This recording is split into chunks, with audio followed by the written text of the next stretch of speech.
તમારે કૂતરા પાળવા કે નહીં પાળવા એ પડોશી નક્કી કરશે, કારણ કે તમારી આજુબાજુના 10 પડોશીઓની મંજૂરી હશે. સુરત મહાનગરપાલિકા એક નવો નિયમ લાવી રહી છે. હવે કોઈ પણ પેટ ડોગ એટલે જે પાળતું કૂતરાઓ જે લોકો પાળતા હશે એમના માટે કૂતરાઓ પાળવાનું એટલું સરળ નહીં હોય, કારણ કે પાલિકાએ હવે એક એવો કડક નિયમ બનાવ્યો છે કે તમારે કૂતરા પાળવા કે નહીં પાળવા એ પડોશી નક્કી કરશે, કારણ કે તમારી આજુબાજુના 10 પડોશીઓની મંજૂરી હશે તો જ તમે પેટ ડોગ પાળી શકશો, એટલે તો જ તમે પાલતુ કૂતરાને રાખી શકશો. તો આના વિશે તમારી સાથે વાત કરીશ. મારું નામ રાજેશ શાહ છે અને તમે જોઈ રહ્યા છો ગુજરાતના સૌથી મોટા ડિજિટલ ન્યૂઝ પ્લેટફોર્મ ખબર છે.com. તમને યાદ હશે કે અમદાવાદની અંદર એક ઘટના એવી બનેલી હતી કે એક માસી એના લગભગ 1-1.5 વર્ષના બાળકને લઈને બિલ્ડિંગમાં આંટા મારતી હતી. એ વખતે એ જ બિલ્ડિંગમાં એક યુવતી એક પાલતુ કૂતરાને લઈને નીકળી અને એ કૂતરાએ પેલા બાળક પર એટેક કરેલો અને એ બાળકનું મોત થયું હતું.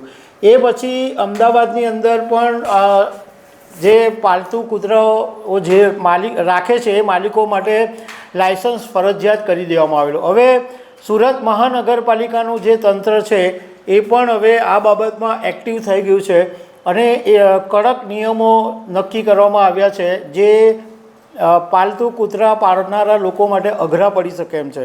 સુરત મહાનગરપાલિકાએ નાગરિકોની સુરક્ષા અને પાલતુ પ્રાણીઓ સંબંધિત સમસ્યાના નિવારણ માટે કેટલાક જે નિયમો રાખ્યા છે એમાં તમારે લાયસન્સ ફરજિયાત લેવું પડશે. જો તમે ઘરે કૂતરા પાળતા હો, તમે પેટ ડોગ હોય તો સૌથી પહેલું તમારે લાયસન્સ ફરજિયાત લેવું જ પડશે.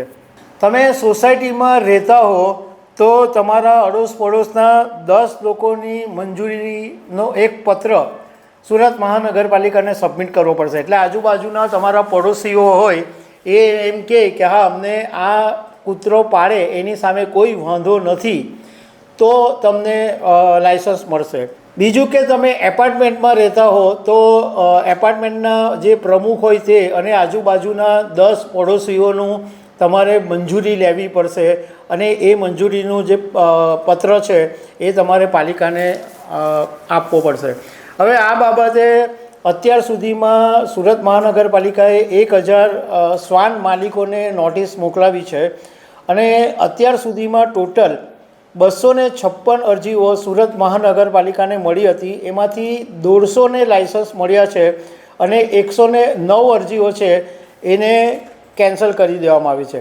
હવે આ જે નિયમો છે એ સુરત મહાનગરપાલિકાના માર્કેટ ડિપાર્ટમેન્ટે જાહેર કર્યા છે અને આ ડિપાર્ટમેન્ટના અધિકારીઓનું કહેવું એમ છે કે જે કોઈ પણ શ્વાન માલિક જો લાયસન્સ લીધું નહીં હશે અને જો પકડાશે તો કાયદેસરની કાર્યવાહી કરવામાં આવશે અને મોબાઈલ કોર્ટની અંદર રજૂ કરવામાં આવશે.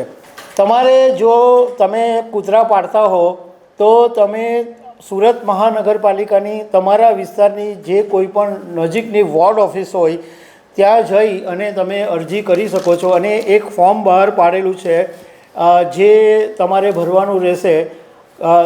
એટલે આ વસ્તુ તમે ખાસ જાણી લેજો કે હવે જો તમે કૂતરા પાળતા હો તો આ પાલિકાનું પરવાનગી વગર પાળશો તો મુસીબતમાં મુકાઈ જશો.